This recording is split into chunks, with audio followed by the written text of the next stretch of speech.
भक्ति सद्गुरु मिलवै सर्वाधार,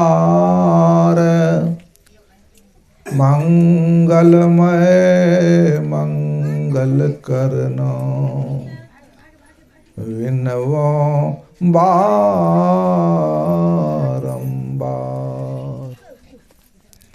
धन्य धन्य सद्गुरु सुखद, महिमा कही न जाय। जो कुछ कहूँ तुम्हारी कृपा, मोत कछो न बसाय। मोत कछो न बसाय।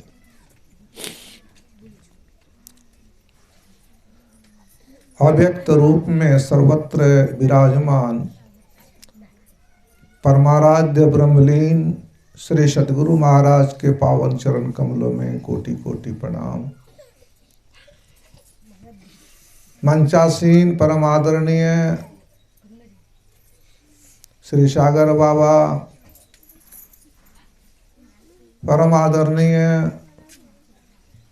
श्री महंत बाबा, सत्संग में उपस्थित सभी धर्मानुरागी सत्संग प्रेमी बंधुगण तथा परम आदरणीय माताओं तथा भक्तिमती बहनों, मैं सबसे पहले सबों को आदर के साथ सुंदर वाणी से प्रणाम करता हूँ।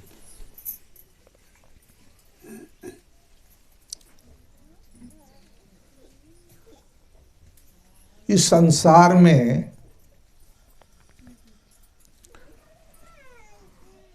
मनुष्य को जीने के लिए संतों ने मुख्य रूप से 3 मार्ग बताए हैं।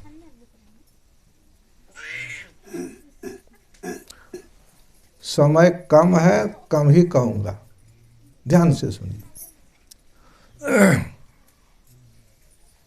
3 मार्ग कौन कौन बताए हैं? एक मार्ग है बुराई का मार्ग,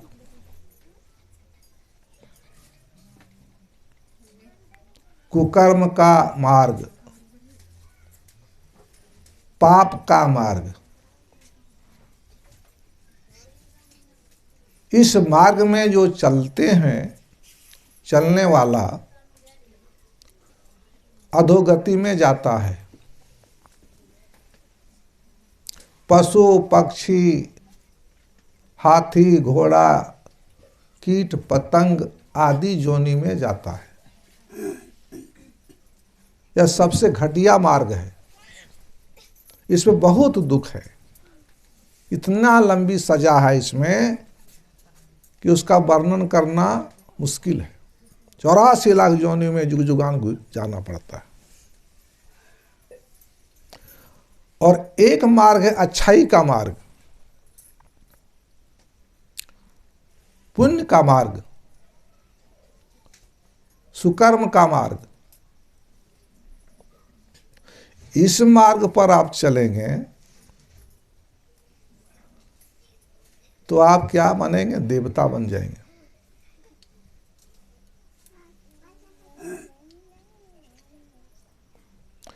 स्वर्ग का सुख आपको मिलेगा। लेकिन जब तक पुण्य है तभी तक, फिर उसके बाद दुख है। और सबसे उत्तम मार्ग जो है संतों ने बताया, उसको कहते हैं एक ईश्वर की भक्ति का मार्ग, एक भगवान की भक्ति का मार्ग। इस मार्ग पर चलने वाले अगर भक्ति पूरा नहीं कर सके, स्वर्ग तो जाएगा ही,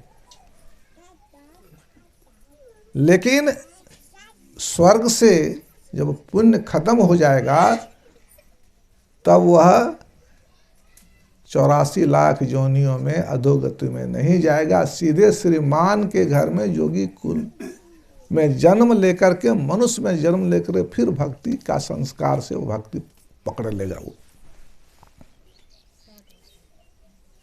और एक न एक दिन, अभी सुन रहे थे ना, भक्ति का फल बहुत मीठा होता है।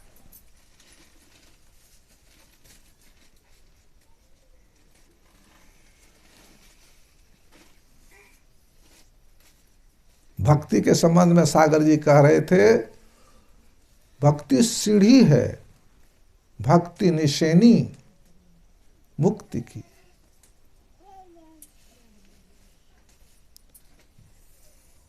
भगवान राम ने, अभी उधर खिस्सा कहने से तो सुनिए लिए आप लोग, सबरी कौन थी। भगवान राम ने जो सबरी को उपदेश दिया, वह संपूर्ण मानव जाति के परम कल्याण करने वाली भक्ति है, परम शांति देने वाली भक्ति है, परम मोक्ष देने वाली भक्ति है। उस भक्ति का भगवान उपदेश देते हैं, दिए सबरी को। और उस भक्ति का नाम अभी आप लोगों ने सुना, नवधा भक्ति। इस भक्ति को करके आप इतिहास पढ़ेंगे तो नीच से नीच आदमी महान बन गए हैं, यहां तक कि परमात्मा बन गए हैं ये भक्ति करके। तो इस भक्ति की महिमा क्या है? भगवान राम देखिए सबरी को इस भक्ति का उपदेश दिए हैं, लक्ष्मण को भी दिए हैं जंगल में पंचवटी में, और जब घर गए राजपाट संभाले तो वहां भी प्रजा को दिए भक्ति का उपदेश। क्या दिए हैं भक्ति के महिमा में? कहते हैं कि भक्ति स्वतंत्र सकल सुख खानी, आ बिनु सत्संगनो पावही प्राणी। इसका अर्थ समझ लीजिए ठीक से। कहते राम कहते हैं प्रजा को कि भक्ति स्वतंत्र है, माने किसी के अधीन नहीं है। भक्ति करने के लिए न आपको धनवान बनने की आवश्यकता है, विद्वान बनने की आवश्यकता है, पहलवान बनने की आवश्यकता है, न कोई खास बिजनेस करने की आवश्यकता है, न कोई जाति विशेष में जन्म लेने की आवश्यकता है।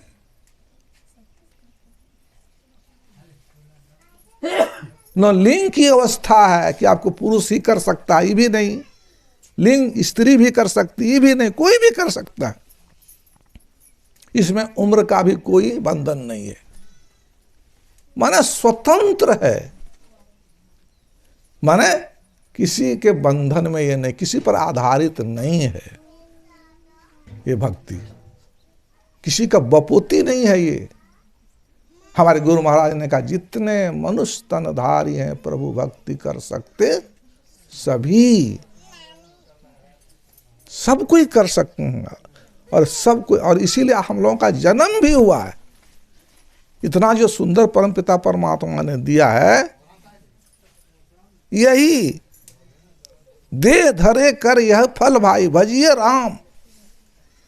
सब काम बिहाई, सब काम माने काम धंधा नहीं, काम माने इच्छा। सभी इच्छाओं को छोड़ करके राम का भजन करने का ये धर्म, यही शरीर का यही फल है।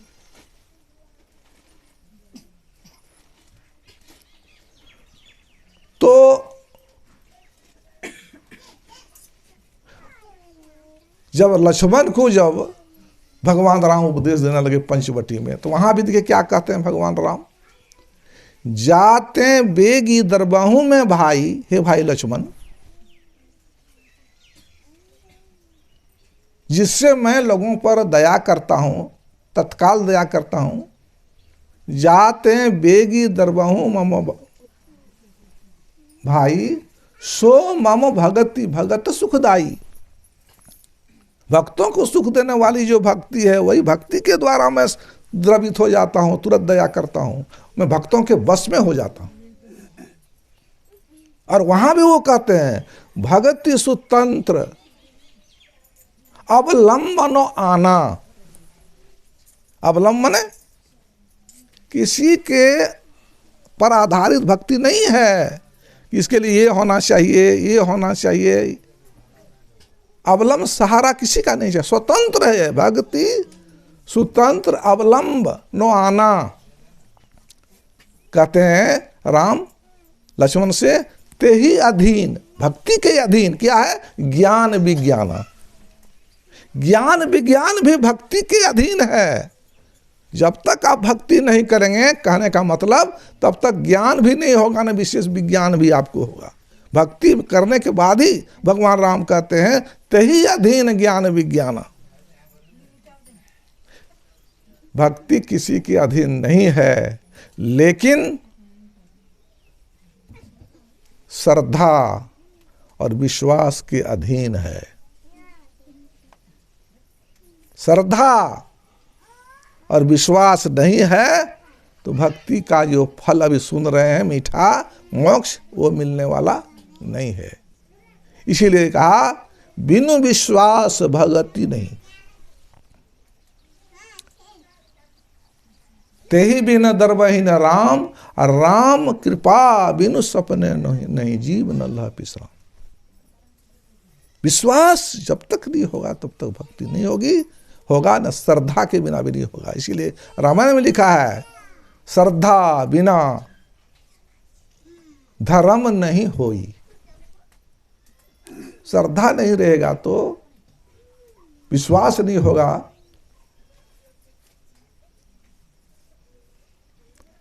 जिसकी भक्ति आप करते हैं उस पर आपको विश्वास करना होगा, अटल विश्वास, श्रद्धा, उसके वजह प्रेम करना होगा, तब आपका जो भक्ति का प्रारंभ होगा।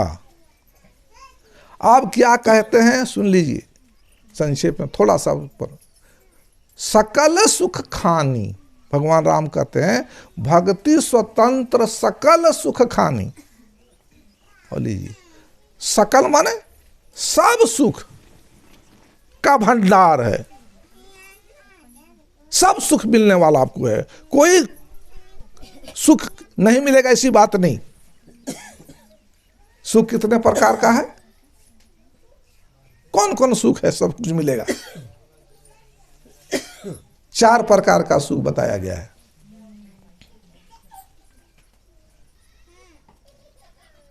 पहला है तन सुख,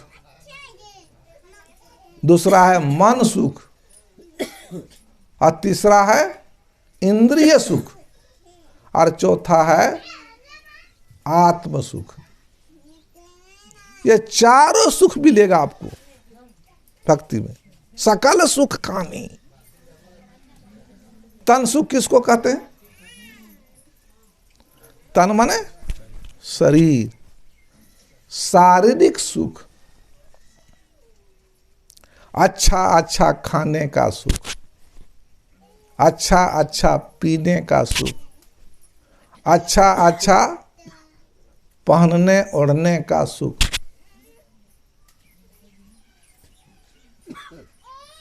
अच्छे महल में, बिछावन में, पलंग में आदि में रहने, निवास करने, सोने का जो सुख है, ये सब कौन सुख है? तन सुख, शारीरिक सुख। और कोई आपके शरीर की सेवा अगर कर देता है तो उसमें भी सुख लगता है। आपको तेल मालिश कर दिया, कोई थके हुए हैं, तेल मालिश कर दिया तो शरीर को सुख लगता है कि नहीं? ये हुआ तन सुख, शारीरिक सुख। और एक होता है मन सुख, इंद्रिय सुख। मन सुख भी बताएंगे। इंद्रिय सुख मतलब इंद्रियां तो 14 है। 5 कर्म इंद्री, 5 ज्ञान इंद्री और 4 अंतःकरण की इंद्री। तो ज्ञान इंद्री के द्वारा जो हम लोग सुख भोगते हैं, क्या भोगते हैं? आंख के द्वारा रूप, बढ़िया बढ़िया रूप देखने के बाद आंख को सुख लगता है। कान के द्वारा बढ़िया बढ़िया शब्द सुनने का सुख, सब सुख मिलेगा। नाक के द्वारा बढ़िया गंध, ये सब आपको व्यवस्था हो जाएगा। आपका इतना आपको भक्ति करिए ना, देखिए ना गुरु महाराज को ये आत्म सुख के अलावे जाए, ये सब ये कितना सुख था। सो तो जिनको गुरु महाराज देखे हैं यार, नहीं पढ़ते होंगे, पंच विषय जो सुख है वह इंद्रिय सुख है। रूप, रस, गंध, स्पर्श और शब्द, ये पंच विषय कहा गया। इन विषयों के द्वारा जो विषय सुख है, जो क्षणभंगुर है, वह भी आपको मिलेगा। बताएं, आप लोग गप नहीं करें, सुन लीजिए। और तीसरा सुख है मन सुख। मन को कब सुख लगता है? जब आप कहीं जाते हैं, किसी के घर में आप जाते हैं, आपका वो स्वागत करता है, आपके पैर धोता है, आपको आदर करता है, मान करता है, प्रतिष्ठा देता है, बढ़िया बढ़िया भोजन खिलाता है, आप प्रशंसा, आपको मन में सुख नहीं लगता है? ये सब मिलेगा भक्ति से। कोई काम अगर आपका नहीं बन रहा है, या कोई बीमारी है घर में, बिगड़ा हुआ काम बन गया, आपको मन कूद के खुश लगता है? नहीं लगता है? ये हुआ मानसिक सुख, मन सुख है ये सब। और आत्म सुख ये सबसे बड़ा सुख है, ये निजी सुख है। वो इतना सुख बोले ना, ये तो शारीरिक सुख है, इंद्रियों का है, मन का है, जड़ पदार्थ का है। लेकिन यह जो आत्म सुख जो बता रहे हैं, वह सबसे बड़ा सुख है। उसको कहते हैं निजी सुख। जीवात्मा को सुख लगता है, वह सुख जो है, क्या कहते हैं उसको? उस सुख के बारे में, उस सुख का अंत नहीं, अनंत सुख है वो, परम सुख है, अखंड सुख है, अक्षय सुख है। उस सुख मिलने के बाद फिर कभी दुख लोगों को नहीं होता है। कितना सुख है। भगवान राम यही कहते हैं, भगति स्वतंत्र सकल सुख खानी। सकल सुख का खान है, भंडार है भक्ति। भक्ति करिए ना श्रद्धा और प्रेम के साथ, तो देखिए आपको सुख में। और अंत में कह दिया कि बिनु सत्संग न पावहि प्राणी। बिना सत्संग की भक्ति मिलने वाली नहीं है। संसार में बहुत लोग भक्ति करते हैं। संक्षेप में हम जा रहे हैं ताकि आप लोगों को समय खत्म। 2 प्रकार का भक्ति है, देखिए सुन लीजिए ध्यान से। एक है, हमारे गुरु महाराज जो बोले हैं वही बात बताते हैं, याहो भक्त सार भगति करूं हो, आसार भगति करी संसार भरम तरही भक्ति श्रम निष्फल हो। याहो भक्त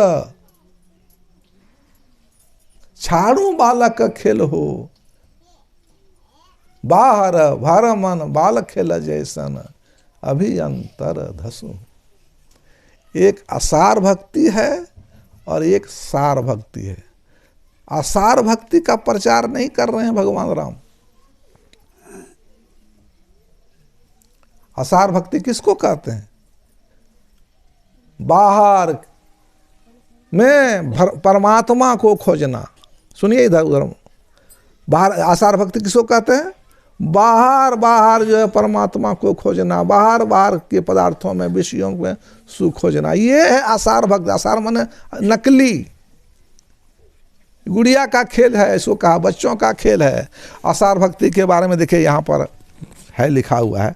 किसको कहते हैं आसार भक्ति, आप लोग याद कर लीजिएगा। देखिए लिखा है, परमात्मा प्राप्ति के लिए बाह्य संसार में इधर उधर भटकना। कहां कहां भटकना? देखिए, आसार भक्ति, मठ मंदिर लोग जाता है कि नहीं भक्ति करने के लिए?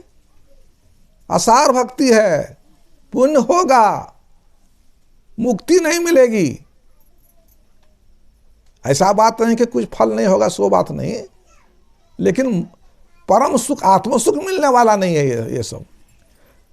मठ में जाना, मंदिर में जाना, तीर्थ में, और जंगल है, पहाड़ है, समुद्र है, आकाश में जो खोजता है, इस भक्ति के अंदर में विभिन्न प्रकार की पूजा पाठ जो करते हैं, तीर्थ है, व्रत है, त्योहार है, उपवास है, विभिन्न प्रकार के धार्मिक अनुष्ठान है, नाम संकीर्तन है, अष्टयाम है, भगत है, रामलीला, कृष्ण लीला, भागवत कथा, राम कथा, सत्यनारायण कथा, श्री कृष्ण कथा, भूत प्रेत पूजा, पितर पूजा, देवी देवताओं की पूजा, गोसाई पूजा, जला अभिषेक, नैवेद्य चढ़ाना, तर्पण करना, बलि प्रथा, हवन, जादू टोना, तंत्र मंत्र, जग जाग, इतना ये सब जो तो नहीं आसार भक्ति है। यही सब भक्ति बेसी करते हैं लोग ना संसार में। 12 से 14, 15 आना तक यही भक्ति करते हैं लोग संसार में। देखिए, बलि प्रथा भी भक्ति में हो जाता है इसमें। तो भगवान राम आसार भक्ति का प्रचार नहीं करते हैं। इसमें आप, इस भक्ति में आप स्वर्ग जा सकते हैं, नरक को जा सकते हैं, दुख से आप छूट नहीं सकते हैं। और भगवान ने जो भक्ति का प्रचार किया है वह सार भक्ति, असली भक्ति प्रचार किया है। इसमें सगुण भी भक्ति है और निर्गुण की भक्ति है। इसमें अपरा भी भक्ति है और परा भी भक्ति है। सार भक्ति का 2 भेद है, अपरा और परा। अपरा माने निम्न श्रेणी की भक्ति, और परा माने ऊंची श्रेणी की भक्ति है। 9 प्रकार का भक्ति का जो वर्णन है ना, तो पहली भक्ति से लेकर के 5वीं भक्ति तक ये है अपरा भक्ति। समझे? अपरा के भक्ति में आ गया, क्या क्या आ गया? सत्संग करना, सत्संग सुनना, गुरु की सेवा करना, स्तुति करना, प्रार्थना करना, है मानस जप करना, मानस ध्यान करना, ये सब भक्ति है। पहले अपरा भक्ति है। इसके बाद 6ठी और 7वीं भक्ति जो है ये है परा भक्ति। दृष्टि योग क्रिया करना पड़ता है और शब्द का साधन इसमें है। परा भक्ति प्रसिद्ध मार्ग। इसमें क्या होता है? इसी भक्ति में अंदर में प्रवेश करना पड़ेगा।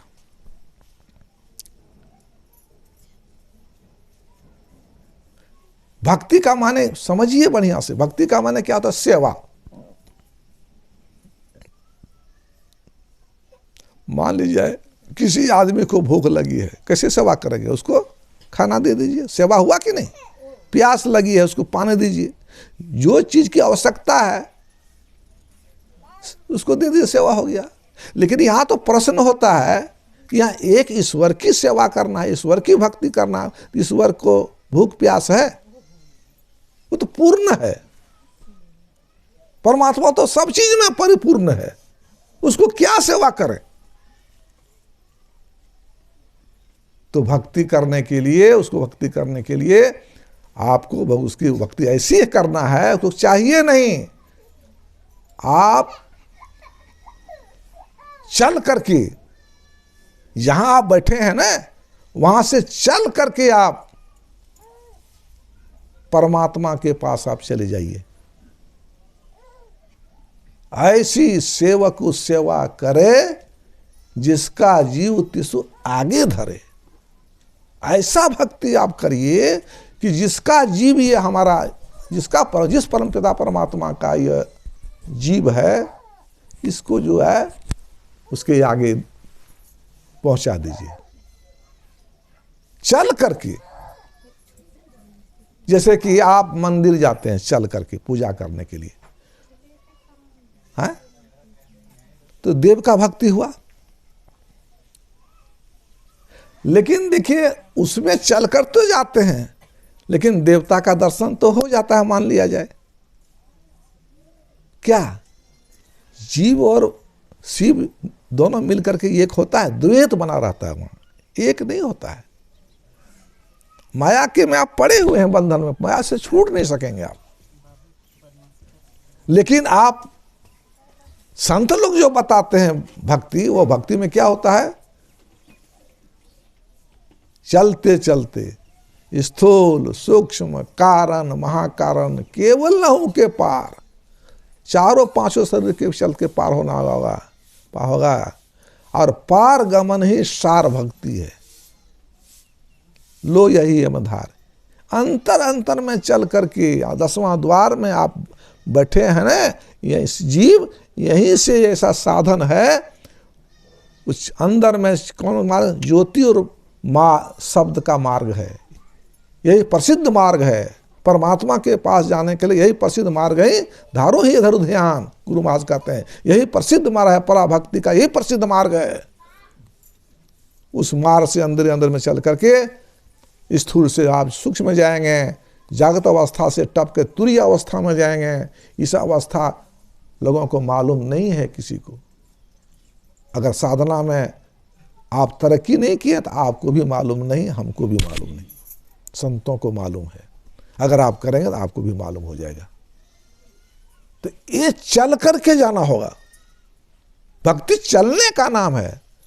कैसे चलेंगे? तो संत महात्मा लोग कहते हैं कि इतनी जो है सूक्ष्म अंदर का भक्ति है, सूक्ष्म भक्ति है, इसको पहले समझने की आवश्यकता है। भक्ति को समझने की आवश्यकता है, और इसको समझने के लिए ये संत मत सत्संग की आवश्यकता है। जब तक संत मत का सत्संग में आप नहीं आएंगे तो भक्ति को आप समझ नहीं पाएंगे, और समझने से काम चलने वाला नहीं है। करना पड़ेगा भक्ति, और करने के लिए ऐसे संत गुरु सदाचारी संस्कृत गुरु के सानिध्य में जाकर उनसे चलने की विद्या सीख करके, भजन भेद ले करके और सदाचार का पालन करते हुए आप करेंगे तब भक्ति होगी। ऐसी बात नहीं, इतना साधन कठिन है भक्ति। हमारे गुरु तुलसीदास क्या कहते हैं? रघुपति भगति करत कठिनाई।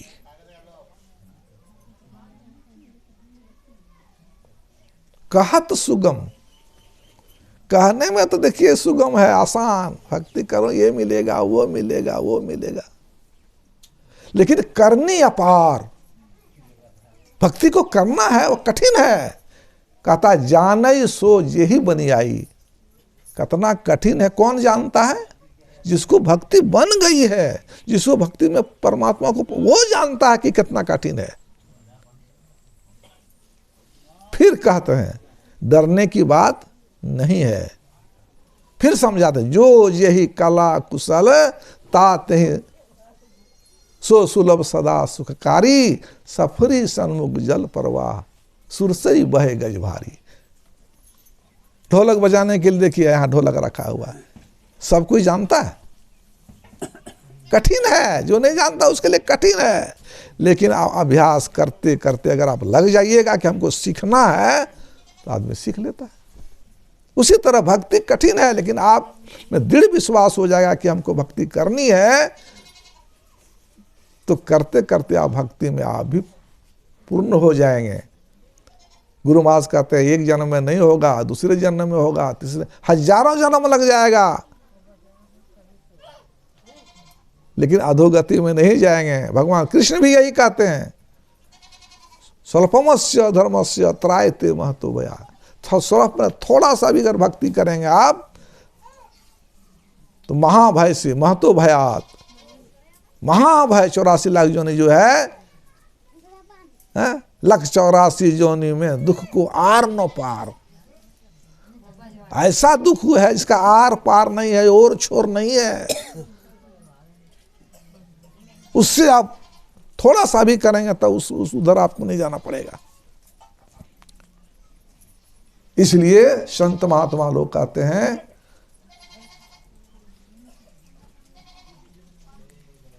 भगवान कृष्ण यही राम कह रहे हैं, प्रथम भगति संतन कर संगा। भक्ति कर, कोई आदमी भक्ति कर रहा है और सत्संग नहीं किया तो उसका भक्ति शुरू ही नहीं। प्रारंभ भक्ति सत्संग, तो भक्ति शुरू होती सत्संग से, और सत्संग कभी गया नहीं। अब भगवान क्या बात झूठा है? भक्ति होगी, असार भक्ति होगी, नहीं होगी सो बात नहीं। मोक्ष प्रदान करने वाली शांति वाली भक्ति, बोलिएगा टाइम उधर होगा तो हमको, अच्छा अभी नहीं हुआ है। दूसरी रति मम कथा प्रसंगा।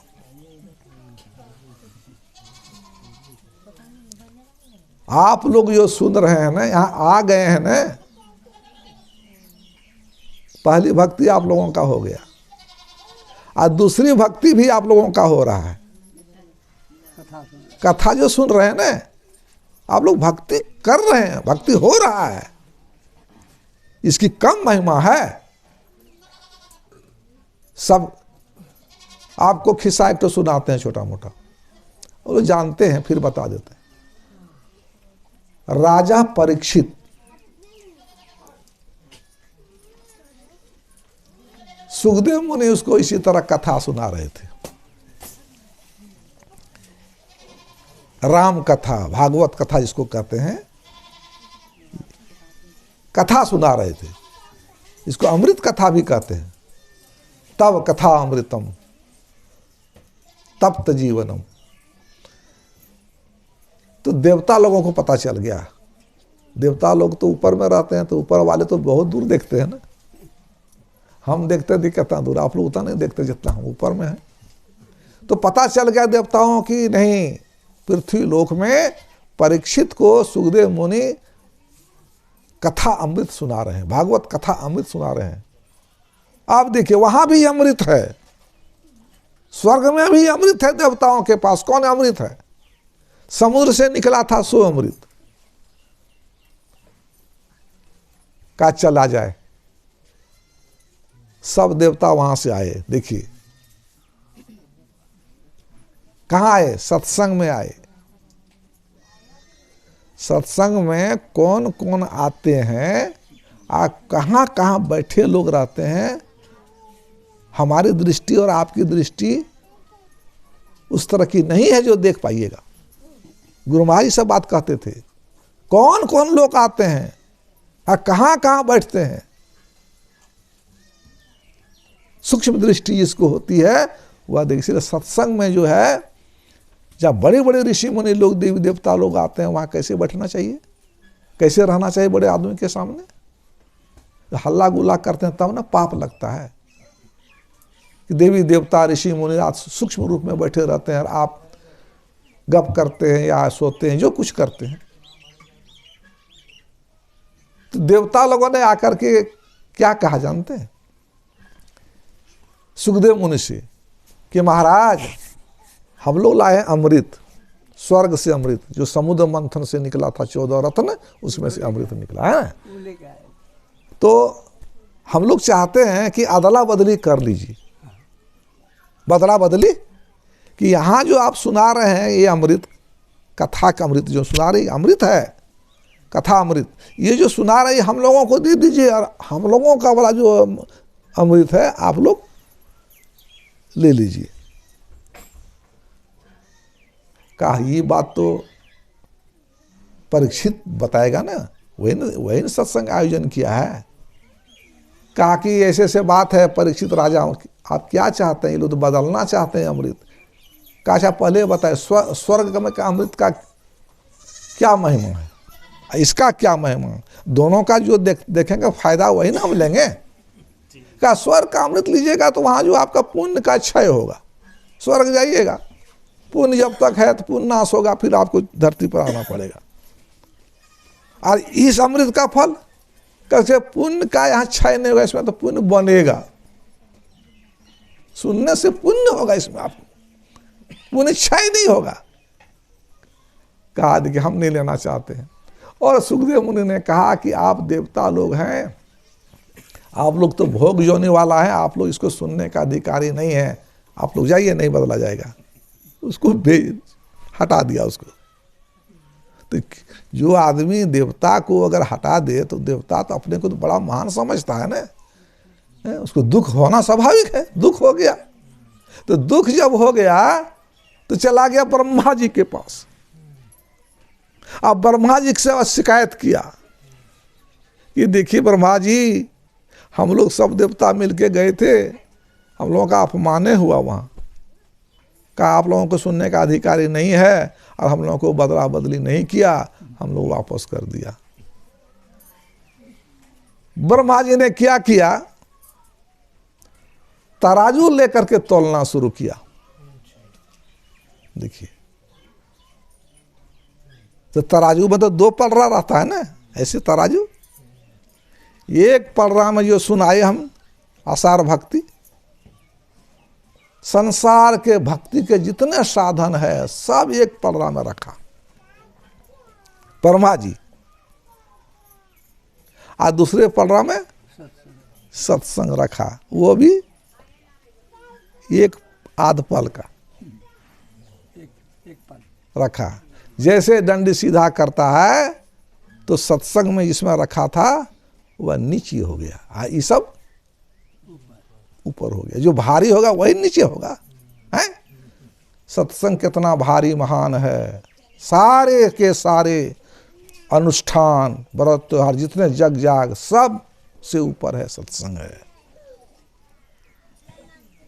वो सत्संग सुनने का अधिकारी आप हैं, कितना भाग्यशाली है। इसलिए कहा बड़े भाग पाई सत्संगा, बिन प्रयास हो ही भवभंगा। तो सत्संग की इतनी महिमा है भक्ति का न, ये और सुनेंगे आप, विश्वास के साथ सुनेंगे, श्रद्धा के साथ सुनेंगे तो प्रत्यक्ष फल देगा। मज्जन फल देखिए तत्काला, काक हो पिक बकहु मराला। अकथ अलौकिक तीरथ राउ, दे सद्य फल, सद्य मन तत्काल फल देने वाला है। मैं एक तो छोटा सा कहानी आप लोगों को सुनाता हूं, इसके बाद खत्म कर देंगे। श्रद्धा और विश्वास के साथ भक्ति पर है। एक पाली था, पाली बुझते हैं, भैंस चराने वाले को लोग पाली कहते हैं, भैंस चराने वाला। 10-20 गो भैंस था, चराता था। तो चराते चराते चराते चराते मंदिर के आसपास पहुंच गया, और मंदिर में जो पुजारी था, सुनिए माता जी, आप लोग सुनते नहीं है तो हमको क्या बोलने का मजा आएगा। सुनिए, आए सुनने के लिए ना, अभी सुनने का बहुत तो सुने कि नहीं, भक्ति है। तो वहां पंडित जी रहते थे मंदिर में, वो इसी तरह हम कथा कर रहे हैं उसी तरह कथा कह रहे थे। तो यही विषय था भक्ति, और कहते थे लोगों को जो भक्ति करेगा और भक्ति करते करते भगवान जब उसको मिल जाएगा तो भक्त का सारा काम भगवान करेगा, भक्त को कुछ करना नहीं पड़ेगा, भक्त मौज करेगा वो।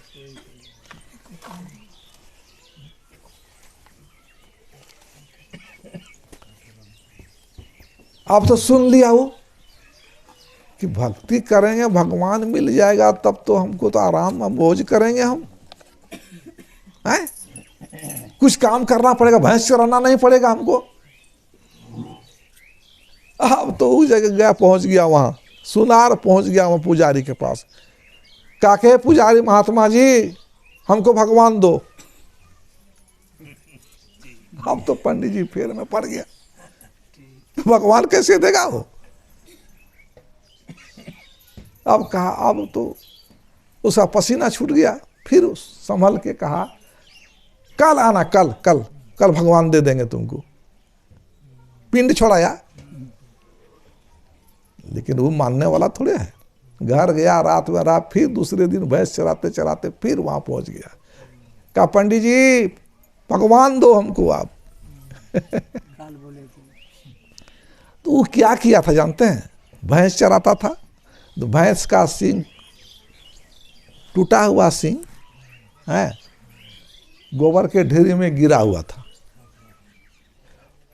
पंडित जी के मन में क्या हुआ, वही भैंस का टूटा हुआ सींग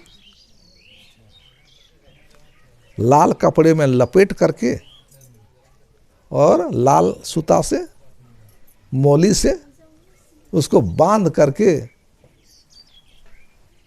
कहा दो भगवान हमको। तो वही जो है भैंस का टूटा हुआ सींग जो है कपड़े में बांधा लपेट करके कहा लो भगवान जाओ। का श्रद्धा और विश्वास के साथ अगर पूजा करेगा तुम ना, तो इसमें भगवान है। भगवान तुमको जो है दर्शन देगा, तुम्हारा सारा का सारा। हाँ, कौथाई नहीं करना, श्रद्धा विश्वास, नहीं तो भगवान नहीं दर्शन देगा। अब तो कहा कि अरे श्रद्धा और विश्वास के साथ हमको करना है। क्या और कुछ करना होगा पंडित जी? कहा नहीं ना, और कुछ नहीं। हाँ, भगवान को पहले खिला लेना तब खाना, पहले नहीं खाना। कहा अच्छा ये भी करेंगे हम। घर गया, घर जाके उसको एक जगह स्थापित करके रखा, बढ़िया जगह में। तो थाल में भोजन लेकर के बोला था ना पहले भगवान को खिलाना तब बाद में खाना। भगवान नहीं खाएगा तो हम कैसे खाएंगे? कह लो भगवान खाओ। सिंह खाएगा? भगवान खाओ, तुम नहीं खाएगा तो हम नहीं खाएंगे। एक दिन भगवान नहीं खाया, दूसरा दिन उसी तरह वो भी नहीं खाए भगवान, तीसरा दिन फिर उसी तरह भगवान उस दिन नहीं खाए।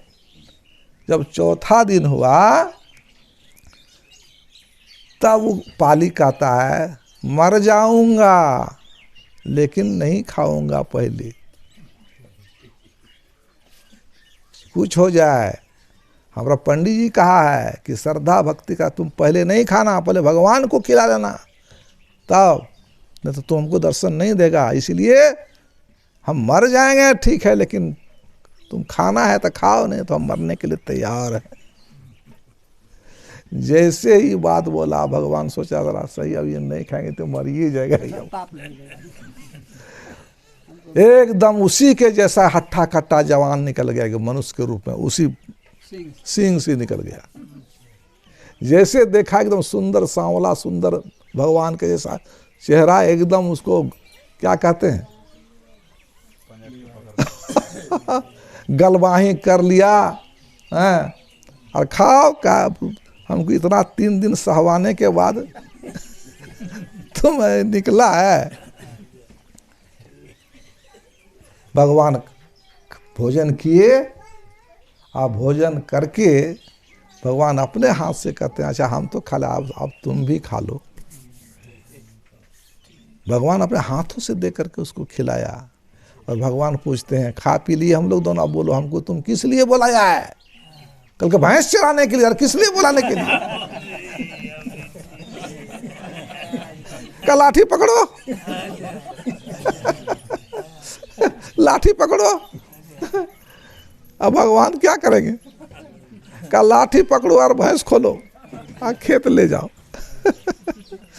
भगवान लाठी पकड़ा, जैसे गया वो भैंस के तरफ, काहे खुलेगा, अपने भैंस खुलने लगा। भगवान का तो महिमा अपार है। अब भगवान जो है, पहले तो भैंस चराता था, एक भैंस जाता था उधर, उतना उतना भैंस में एक तो इधर चास खा जाता था लोगों को ना। तो चास खाने के बाद जो जिसका चास है वो बोलता था, तुम चास बर्बाद करता है, कभी कभी पिटाई भी लग जाता था उसको। लेकिन अब जो भगवान जब बने हैं पाली, तो जिधर भैंस जाता था उधर देखते हैं लाठी लेके खड़ा, जिधर भैंस जाता उधर लाठी लेके खड़ा। अब तो ये गदगद कहा कि अब तो हम मौज करेंगे, सब काम मेरा भगवान कर रहा है।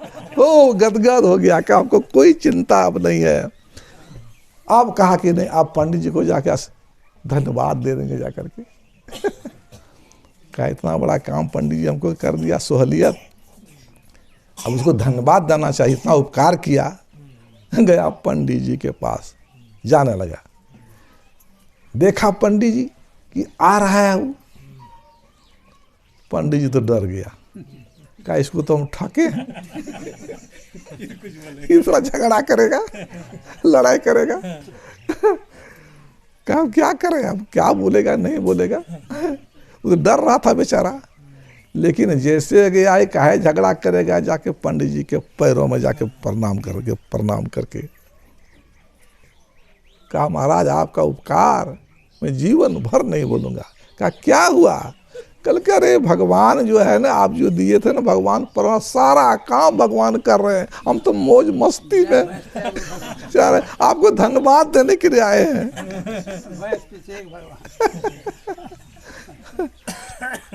पहले तो इसको विश्वास ही नहीं हो, कहे वो तो स्वार्थी था ना, वो तो पाखंडी था, स्वार्थ के लिए भागवत कथा कहता था, श्रद्धा प्रेम था नहीं, तो उसको तो विश्वास नहीं होता। फिर कहता था ये कहता है तो लगता है सही है। दोनों 6-5 लगा, कहा हाँ जी तुम हमको दिखाएगा भगवान? कहा एकदम दिखा देंगे, चलिए।